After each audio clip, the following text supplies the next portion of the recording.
నమస్తే Konaseema, welcome to new vlog.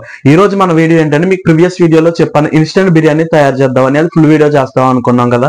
అది ఇప్పుడు మీకు ఎలా తయారు చేయాలి అన్నది నేను చెప్తాను. వాళ్ళు ఇచ్చిన ప్రాసెస్ లో కాకుండా మనం కొంచెం డిఫరెంట్ గా మంచి టేస్టీగా చేసుకుందాం. ఇంకా మన వీడియోలోకి వెళ్ళిపోయే ముందు మన ఛానల్ ఎవరైనా కొత్తగా వచ్చుంటే లైక్ చేయండి, షేర్ చేయండి, సబ్స్క్రైబ్ చేయడం మాత్రం మర్చిపోకండి. ఇంకా వీడియో స్టార్ట్ చేద్దాం. చూసారుగా ఫ్రెండ్స్, ఇదే ఇన్స్టెంట్ బిర్యానీ ప్యాకెట్.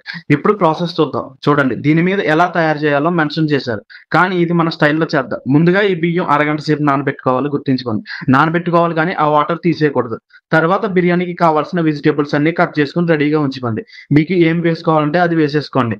నేనైతే క్యారెట్, ఆనియన్స్, పచ్చిమిర్చి, పుదీనా, టమాటో, లెమన్, కొత్తిమీర తీసుకున్నా. ఆ రైస్ ప్యాకెట్లోనే బిర్యానీ మసాలా ఇస్తాడు. చాలా ఐటమ్స్ లేవని నేను ఇంకా యాడ్ చేసుకున్నా. అన్ని రెడీగా ఉంచుకున్న తర్వాత పొయ్యి మీద కుక్కర్ పెట్టండి. పొయ్యి వెలిగించకుండా కుక్కర్ ఎలా పెట్టమంటారో బలంగా అని తిట్టుకోకండి.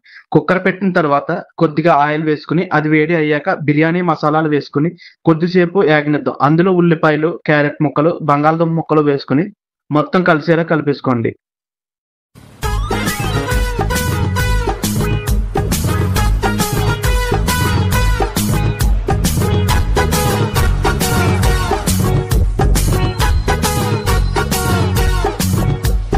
బాగా మగ్గనిచ్చాక టమాటా ముక్కలు, పుదీనా, కొత్తిమీర వేసి కలిపేయండి.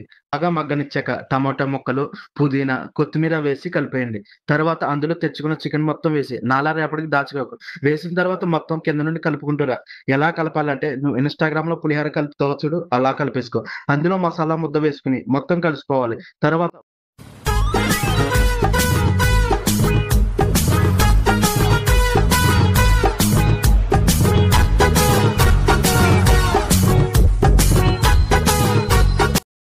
ఉప్పు, కారం, పసుపు వేసి కలుపుతూనే ఉండు. చేతులు లాగే వరకు అలా కలుపుతూనే ఉండు. తర్వాత కొంచెం చికెన్ మసాలా వేసుకుని మొత్తం కలిపే. తర్వాత నానబెట్టుకున్న బియ్యం మొత్తం వేసే. తర్వాత కుక్కర్ మూత పెట్టే. ఎలా పడితే అలా పెట్టావనుకో ముఖం పేలిపోద్ది. ఇంకా 2 విజిల్స్ వచ్చే వరకు ఉంచుకో. ఉంచుకున్న తర్వాత దించే. ఇంకా గుమగుమలాడే బిర్యానీ రెడీ. ఎలా ఉంది టేస్ట్ చూసి చెప్తాను.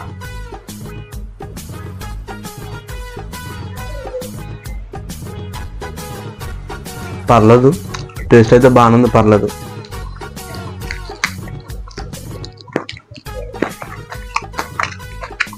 పర్లేదు గైస్, నేను అనుకున్నంత బ్యాడ్గా అయితే లేదు. టేస్ట్ అయితే చాలా బాగుంది, అదిరిపోయింది. ట్రై చేయొచ్చు.